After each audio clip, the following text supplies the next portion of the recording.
Hi, thanks for joining me. In this video, we are going to explore shoulder mobility in relationship to our hips. So, a lot of shoulder rehab that we do might be focused specifically on the shoulder joint and the shoulder blade.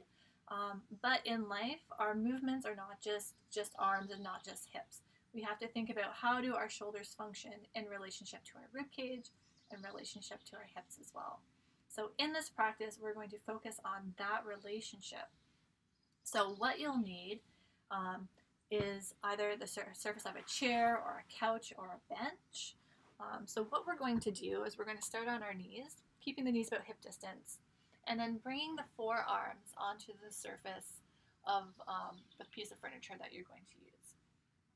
We want to be in a place where our spine can be relatively neutral, so I'm not sinking down or rounding.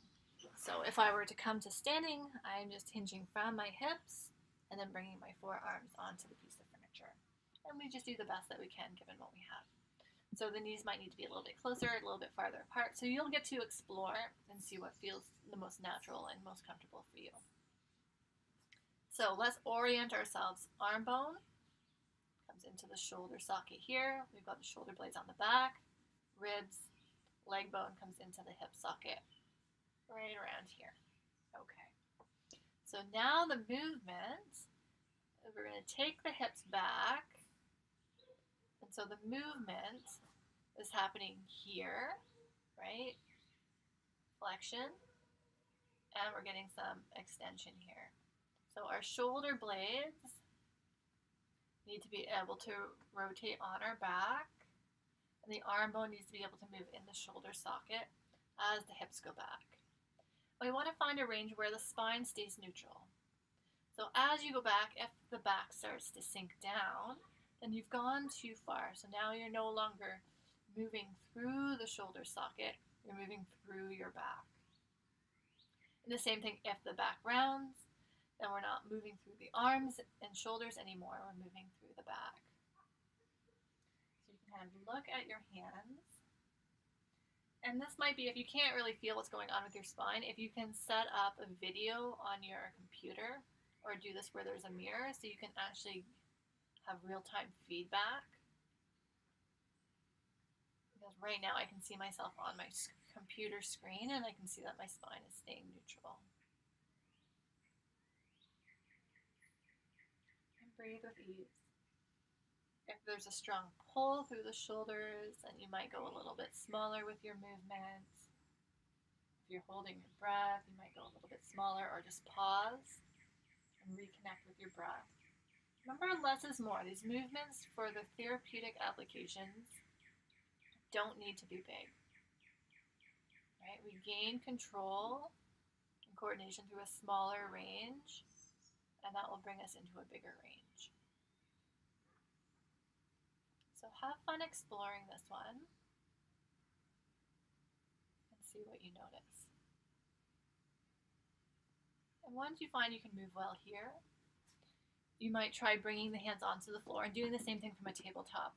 Now this is an increased load. We have more load coming down through the arms into the wrists. So this might not be appropriate for you if you can't keep a neutral spine.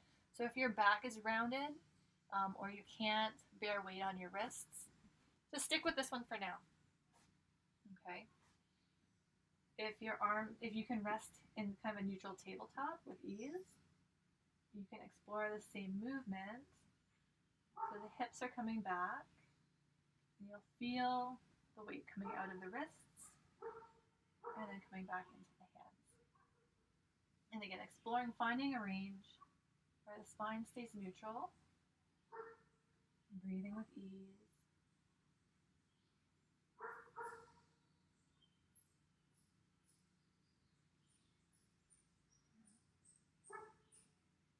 And then the next step from here, so if that was really easy for you and the spine stays neutral, you can consider tucking your back toes under.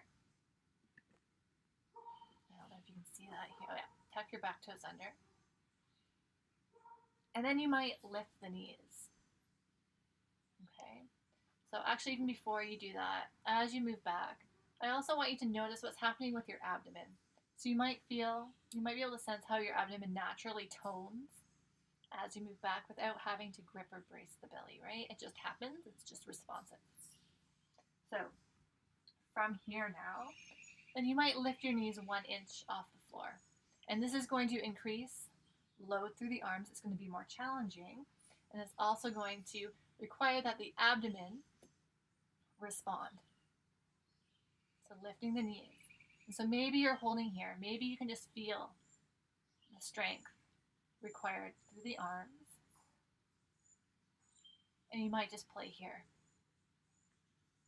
If this is easy and you can hold this, then you can do the same rocking motion, keeping the knees 1 inch off the floor. The knees shouldn't lift up as the hips go back. And we're still exploring movement now through the hips and through the arms, keeping a neutral spine.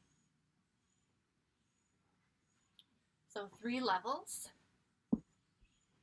Here, tabletop, and knees lifted. So you can see how you can start to progress the movement over time. And you might not get to the point where the knees lift. That might not matter to you.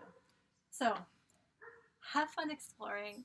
If you have any questions, you can post them to the comments below. Have a great day.